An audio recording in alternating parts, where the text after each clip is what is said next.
Good morning. Thank you, Sandra, for that music. Welcome to Westside Unitarian Universalist Church.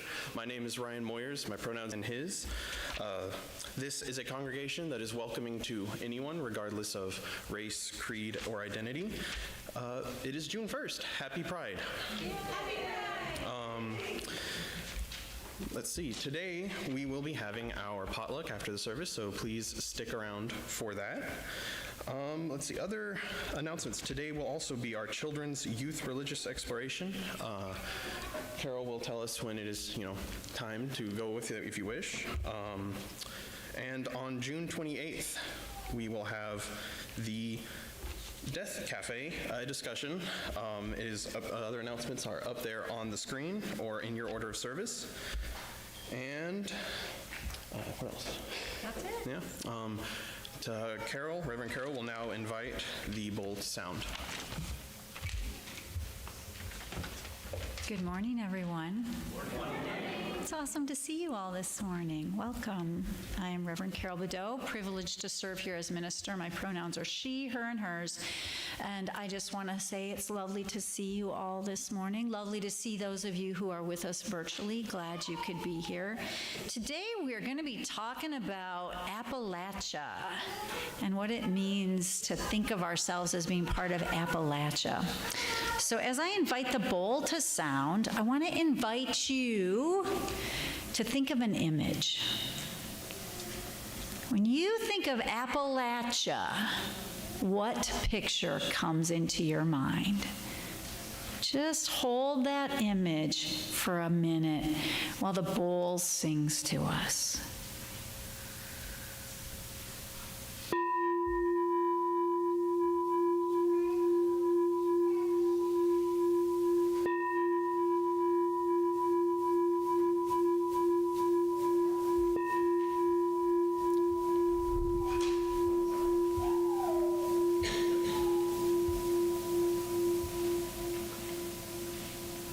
The little ladybug in the bowl is having a very intense experience right now. She's like doing this, like, what is happening?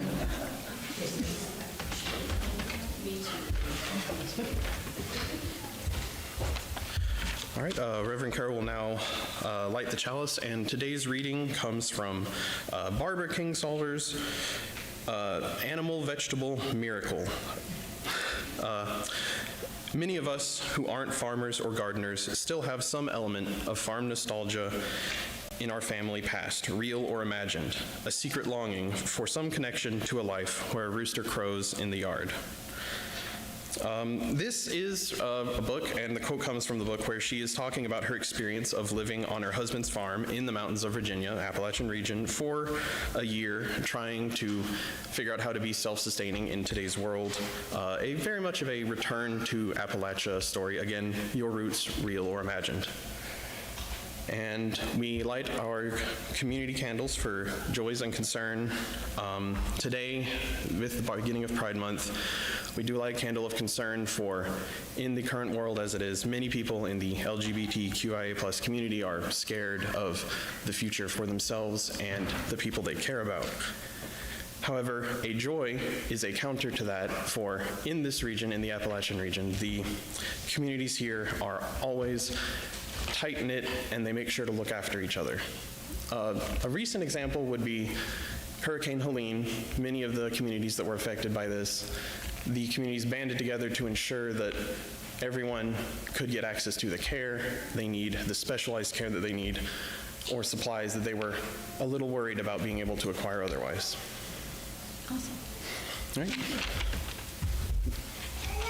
And before we do anything else, I just want to say a special thank you and welcome to Ryan, our newest worship person.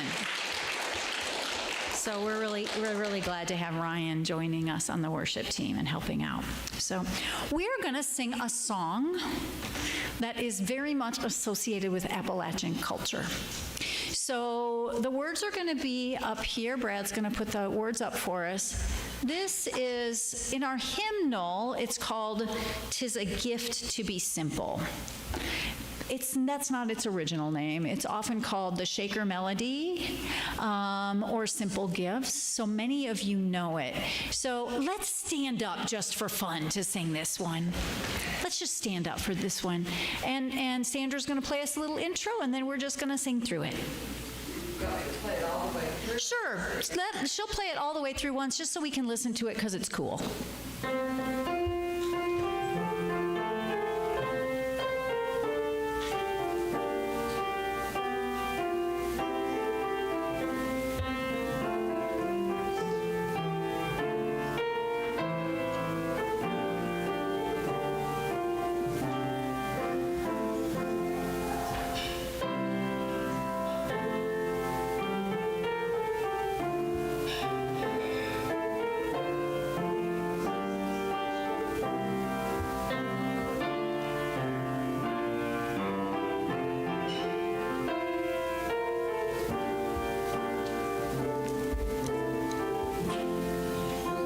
Now us.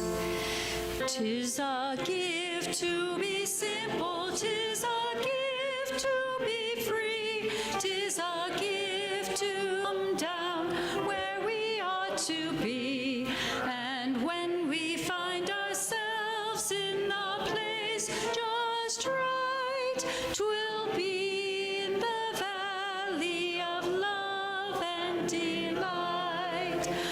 When true simplicity is gained, to bow and to bend, we shan't be ashamed.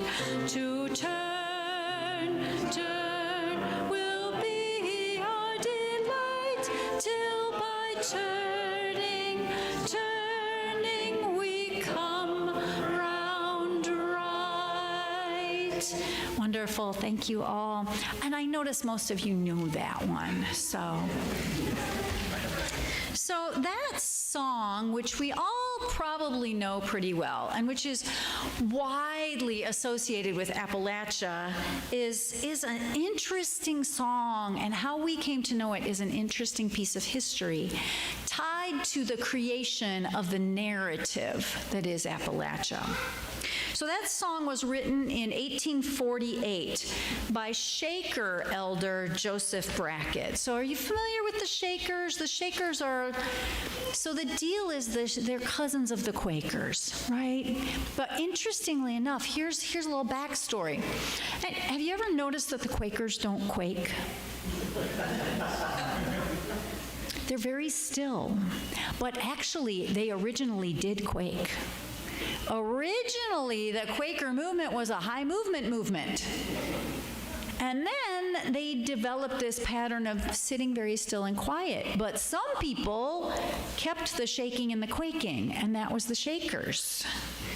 So Shaker communities actually do a lot of moving and dancing and waving their arms around. They sweep out demons and they stomp out evil, and they move around. They shake when they sing. So Shaker elder Joseph Brackett lived at Sabbath Day Lake, a Shaker village, which was in Gloucester, Maine. And he wrote this song, which was really not known outside of Shaker communities for a very long time. But it does sort of, think about it, it sort of contains a lot of the themes we associate with Appalachian culture, right? Simple lifestyle, freedom, valleys of love and delight. You know, if you think of these images we have of, you know, Tracy and I were talking about this, like the classic images of a porch in a little wooded holler with a little creek, and somebody's quilting or shelling peas, and somebody else has maybe got a washboard, or they're you know, whittling, right? So these are the kinds of images, these very agrarian images that we have in that song. Now, as I said, this song was not known outside of Shaker communities until much later, 100 years after it was written in the 1940s. So in 1944, Aaron Copland, you know, us older people know who Aaron Copland is, right? Composer. Aaron Copland used this melody, the Shaker melody, as the foundation for the score he was writing for a ballet for Martha Graham's ballet company. Okay, anybody know the name of the ballet? Appalachian Spring. Appalachian Spring. So the ballet is set in 19th century Pennsylvania in an Appalachian settlement, and the ballet has four main characters. The ballet has a husbandman, his loyal bride, a pioneer woman, and a religious revivalist, right? And again, those are common images associated with Appalachia, right? The loyal woman and the hardy frontiersman, husbandman who can whittle his own furniture and, right, and do all the things, right? The pioneering spirit of the daring adventurer who's going out into the wilderness. And also that image of religious fervor is also an old thing that's associated with Appalachia. Now, the title of that ballet from a poem by a poet named Hart Crane, which some of us more like literary types have heard of, but most people are like, I don't know who that is. So Hart Crane, he mostly wrote shorter poems, but he wrote one sort of long epic poem, a cycle of poems called The Bridge. And it's a series of lyric poems about Americana. If you've ever read Walt Whitman's Song of Myself that goes on and on and on and on and on about all the scenes in America, that was written probably about 65 years earlier, 70 years earlier than Hart Crane's poem. But Hart Crane's lyric poems are very like that. It's a series of poems about Americana, and they wind their way through urban settings and rural settings. And there's a very rural poem that includes the phrase, "Oh, Appalachian Spring." Well, Martha Graham loved this poem, and she wrote a whole bunch of ballets. She choreographed a bunch of ballets based on these poems, Hart Crane's poems. So we're winding deeper and deeper into the narrative of making the myth of Appalachia here. So the line, Appalachian Spring, oh, Appalachian Spring, comes from a particular section in that long poem called Powhatan's Daughter. Does anybody know who Powhatan's daughter is? Pocahontas. Powhatan's daughter is Pocahontas. That's another important character in a whole other set of myths that we've now just invoked in this story. Now, Powhatan was not his name. Powhatan was his title.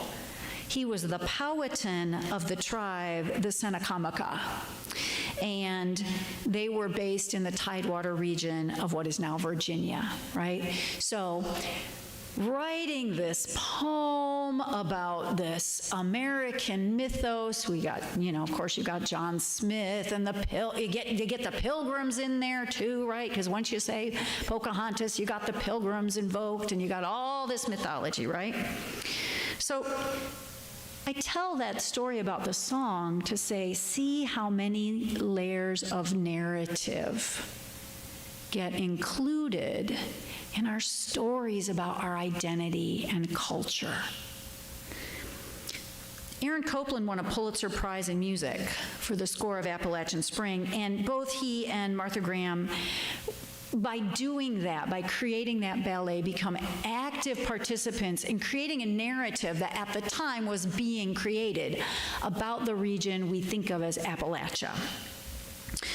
It was something that was being defined in the early 20th century. So just sit with this for a second. What the heck is Appalachia? Right? What is it to you? Is it a geographic region? Is it a lineage? Like, is it, I am Appalachian? You might have somebody in California who says, I am Appalachian, right? Is it a cultural mode? Is it some mix of all those things? Just what in the world do we mean when we talk about that? the first formal attempts to define Appalachia as a very distinct geographic region, the first formal attempt to do that was in the 1890s by a man named William Goodall Frost, who happened to be president of Berea College. So Berea is located just over the Kentucky line, right? Just past Tennessee into Kentucky. And he identified 194 counties in 8 states as Appalachia. Now that particular definition has been the playing field for all kinds of debate in the years since then. In the 130 years since then, those regions have been expanded and contracted. The states and the counties included have changed. Government and academic commissions, the Department of Agriculture, historians, artists, all kinds of people have defined and redefined the region. And each of us has this little definition, probably mostly unconscious, going on in our own heads, right? We all know we think we know what somebody means when they say Appalachia, but we probably all have different associations with it. So I can remember being a young girl in Michigan, hearing Appalachian Spring for the first time. It was on a 78 RPM vinyl, okay? And I had no concept of what Appalachian Spring meant, or any of the story of how it got that name. I didn't know who Martha Graham was. I didn't really know who Aaron Copland was. But I did have this vague feeling about what Appalachia was. And I had this incredible attraction to that melody. It's pretty much most Americans are going to be like, I know I've heard that somewhere, even if they can't name it, right? And I had this sense from the sound of a feeling. It felt clean and pure and simple and somehow kind of organic, right? At the time, if you had said to me, and by the way, you'll be experiencing many Appalachian Springs, I would have been like, that's crazy, right? But I knew that I was drawn to the sound, which conveyed a feeling, which was somehow associated with this thing called Appalachia. So years later in college, I visited the Smokies for the first time. And I camped in Cades Cove. And though I can't exactly say how this is true, the place, the Great Smoky Mountains, felt to me like the sound of that song from that vinyl 78 from my child. To me, that song sounds like Cades Cove. It sounds like the Walker sisters' cabin. It sounds like the hills and the hollers where my husband's family first built cabins and stone walls and a life out of the mountainside just after the American Revolution. Now, since that first visit to the Smokies so many years ago, I've also become a regular visitor to Shaker Village, right in Kentucky, which is actually really close to Berea. It's a little bit west and north of Berea, but I go to Berea and then I head west and I go to Shaker Village. And I've studied some of the cultures of the many peoples who are associated with that part of the region we call Appalachia. But I'm starting to ask this question: how much of the identity, that popular sort of vague sense of what Appalachia means, is a cultural construct of historians and policymakers? And how much is original to the people, deeply rooted in the land of the mountains that we call the Appalachian Range? Just what exactly do we mean when we say that phrase? So what we call the Appalachian chain, geologically speaking, runs for 2,000 miles, from Newfoundland and Labrador, Canada in the north to central Alabama in the south. There are sort of sub-names for little parts of it. You know, we call the Blue Ridge, we call the Alleghenies, but they're all considered part of the Appalachian chain. The name of this range, here's the interesting part of the story. The name of this range comes from a native village that was encountered by Spanish explorers in 1528, a village near present-day Tallahassee, Florida. The Spanish transcribed the name of this village as Apalchi or Appalachi, and then eventually started calling it, and the tribe and the region, Appalachian. Anybody ever heard of Apalachicola? That's the region. And here we get a clue to a much older history of the region, predating the white settlers who have come in our modern time to define Appalachian culture. The original Appalachi tribe spoke a Muskogean language.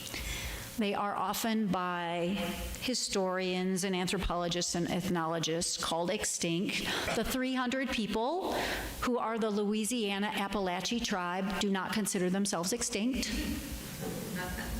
There are still original Appalachi people living in Louisiana. The Talamali Band of Appalachi Indians in Louisiana is currently seeking federal recognition as a tribe and is the only group identified as the surviving descendants of the original Appalachians. No clue that was true. That is some surprising information, right? And of course, their history of the original Appalachi people is not what we mean when we say Appalachia. Here, when we say Appalachia, we might include the Cherokee as part of the narrative, but we don't even begin to think of the actual Appalachi people. Instead, the history of white settlement is at the heart of our modern understanding of Appalachia as a region. As first the Spanish and the Dutch and the French and the English and the Scots and the Irish, anybody going, yeah, those are my people. Those are my people. Those are mine. Those are mine. As they arrived in wave after wave on the shores of North America, their cultures came to define the region that had once been defined by dozens of indigenous communities, which were displaced by the new settlers. Before the American Revolution, so this is an important piece of political history for y'all. Before the American Revolution, the Appalachian region, so if you take the mountain chains and you think there's the east coast side of the mountains and there's this side of the mountains over here on the west, right? Before the Revolution, when the British still primarily were the political controllers of the region was divided between the populated side on the other side of the mountains and the frontier side or Indian country on our side of the mountains. And the reason it was like that is that this side of the mountains was officially closed to settlement by white people.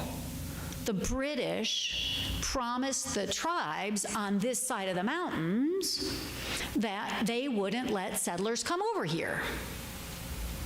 Now, this is a big part of how the politics of the Revolutionary period played out. Have you ever heard the stories of like, well, this tribe allied with these people and this tribe, these people helped the colonists, these people helped the British? It's because of different promises about land use on this side of the mountain after the war.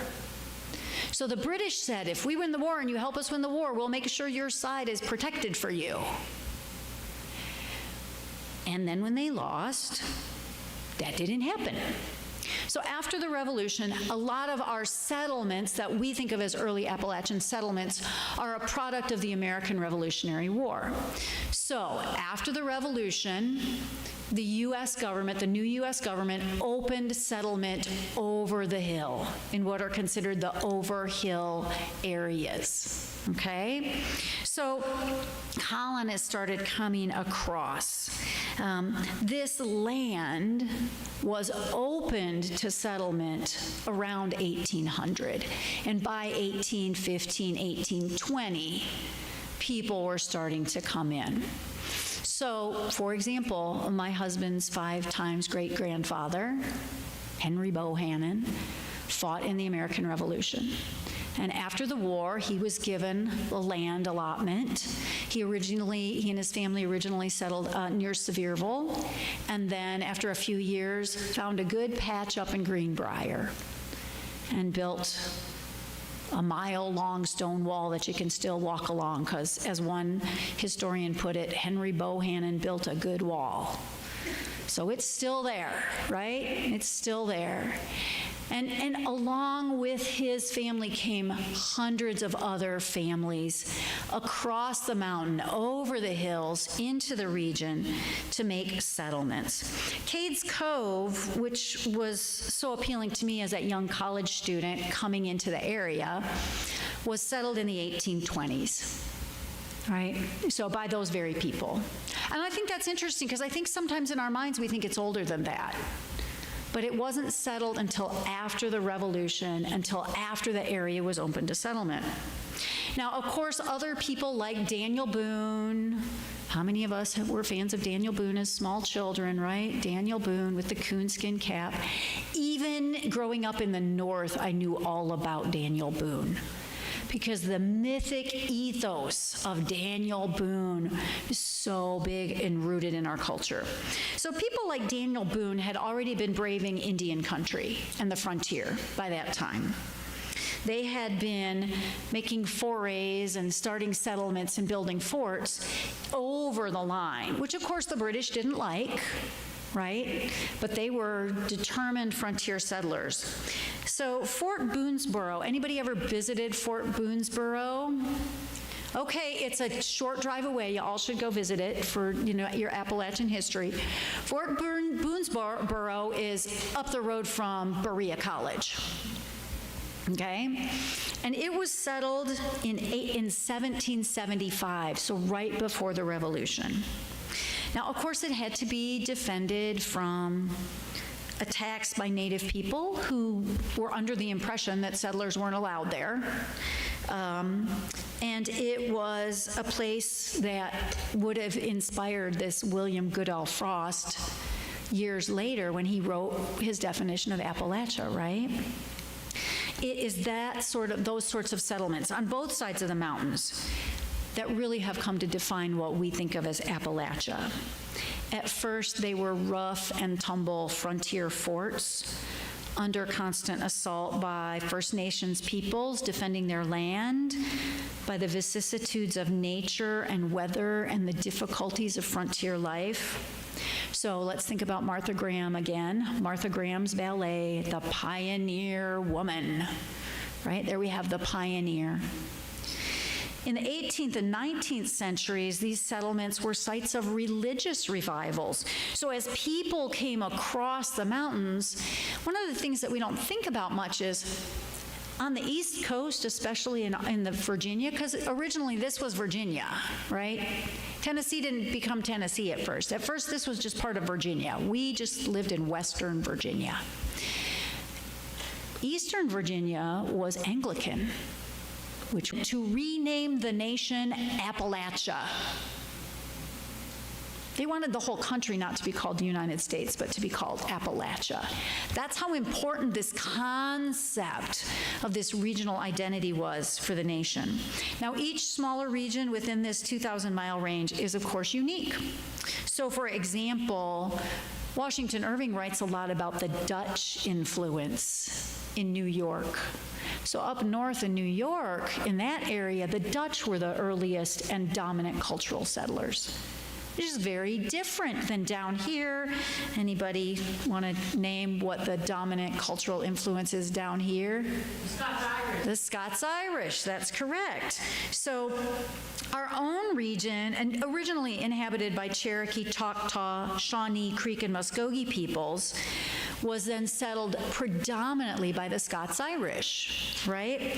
Which is why why Maryville College has a mascot.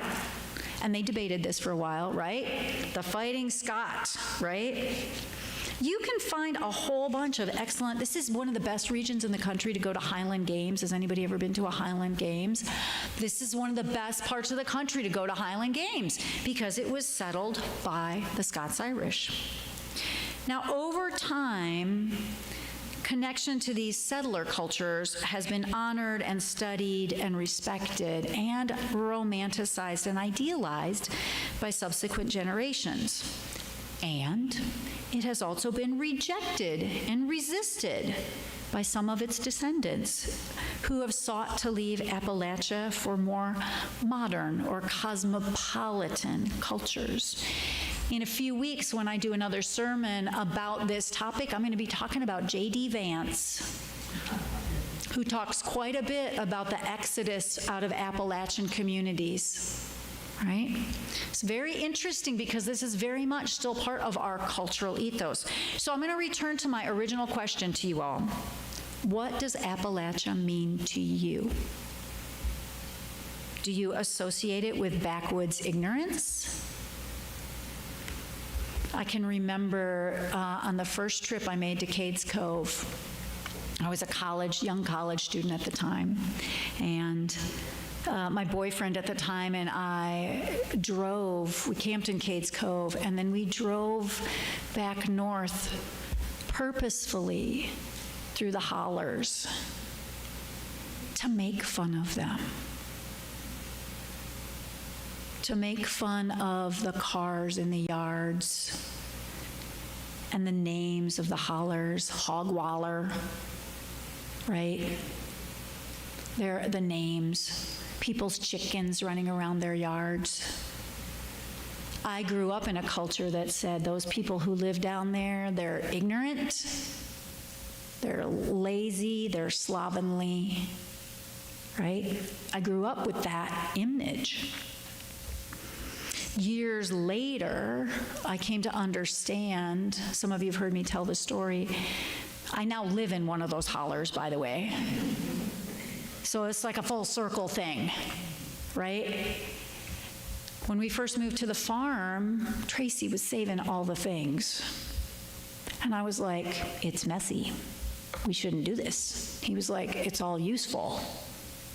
And pretty soon, when we got our first batch of chicks for our first chickens, he took an old chest freezer that was sitting out in the shed that had been bugging me for a long time, like, we're those trashy people now, and he took it into the best chick brooder on the planet. Because it's got those insulated walls. He built a shelf in it. He took an old screen door, also laying around in the shed bugging me. Are you a person who thinks of yourself as clannish? Or do you disdain clannishness? Is clannishness something that people who haven't thought about things very much do? You know, the kin folk, that's clannishness, kin. You can't talk to a person whose family's been here for generations without figuring out that you're kin. Recently, in my family, I heard when my older son got married, his husband's last name is the same as my husband's grandmother's last name. And I thought, I will find this. And it took me a year. But I did, in fact, find the clan connection. I found the exact ancestor Captain Morgan Bryan, who came over the mountain in the mid-1700s and had 15 children, fought in the Indian Wars, fought in the Revolution, fought in the Civil War, and which son led to my husband and which son led to my son-in-law. That's clannishness. For some people, it's a sense of pride. For some people, it's like, oh no, that whole kinfolk thing. So which of those what do you associate with? What parts of Appalachian culture do you identify with or appreciate? Perhaps it's the storytelling, the agrarian know-how.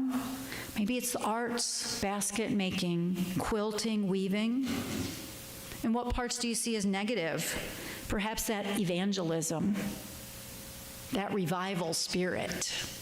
There will be revivals out in the counties this summer. I already saw one, a sign for one.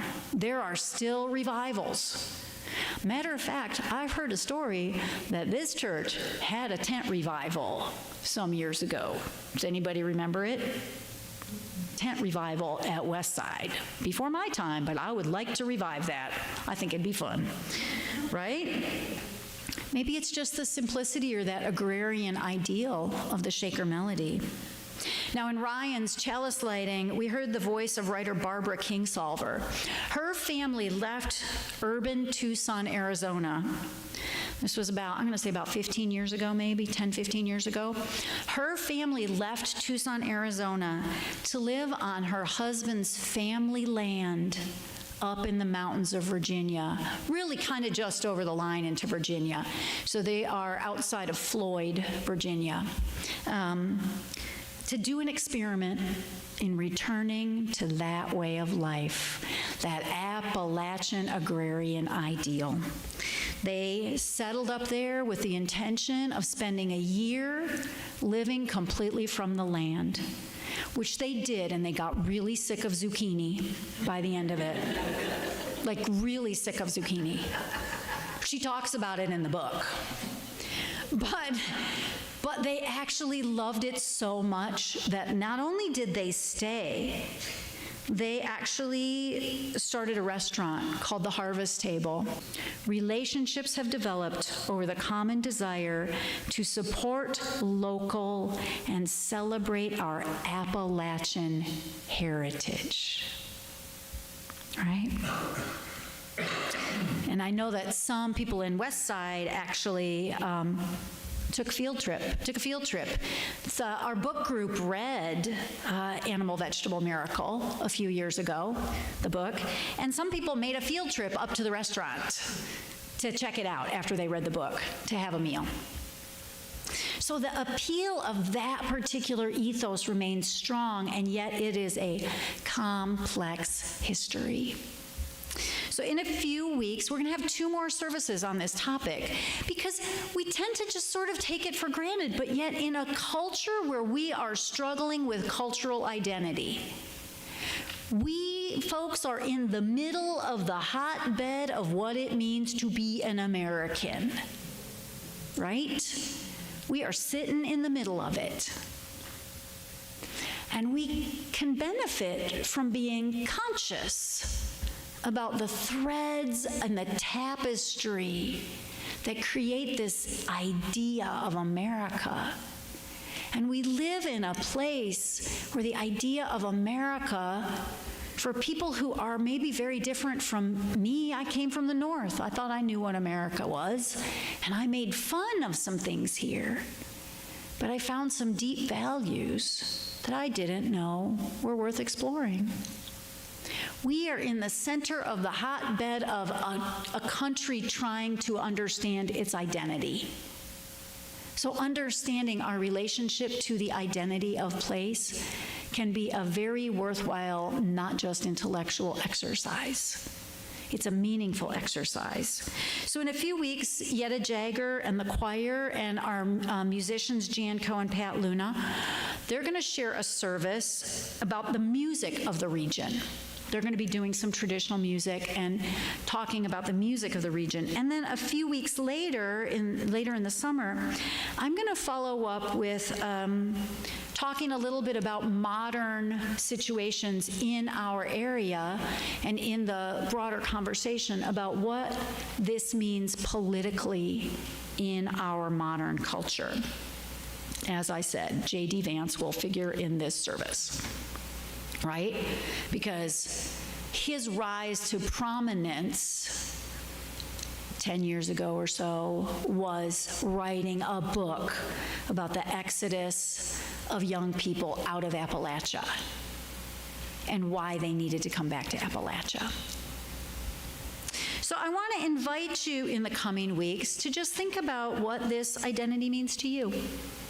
What do you think of when you think of Appalachia? How do you associate with it? Do you think of you live in it, geographically defined. Do you think of yourself as Appalachian? Do you think of Appalachians, the people who are Appalachian, as people you want to aspire to be like or not like? What does it mean to you? This is something that we can all become more conscious of as we try to understand what it means to be at home with ourselves, with our neighbors, and with our cultural identity. So I invite you to do that and think about it. And if you have stories or reflections you'd like to share, please reach out to me and let me know as we're thinking about what we will be doing in those upcoming services. So one of the things Ryan described that is typical of Appalachia, and having lived in other parts of the country, I can tell you it's not as typical in other parts of the country, is this culture of helping, right? Part of that sort of clannish Southern hospitality, right? That neighborliness that we do see here, that's an important thread in this part of the world. And Westside tries to participate in that by doing things to support our neighbors. So our current Justice and Generosity partner is Knox Pride. It is Pride Month. And on the 22nd, we're going to be having our own Pride service and celebration. So our Pride service will be in a few weeks. But if you would like to contribute to Knox Pride, you can do so using the box in the back of the room, the QR code. And of course, Westside does all kinds of other things to support our local community. I want to give a special thank you to Khalil White, who is the Director of Operations at the bottom and was here last week, and a thank you to everyone who showed up for the anti-racism workshop. It was a wonderful workshop, and we'll be sharing some of the things we learned from that. All the things we do are supported by your donations. So you can always make a financial contribution to Westside through our website, through the box in the back of the room, through the QR code. You can always do that.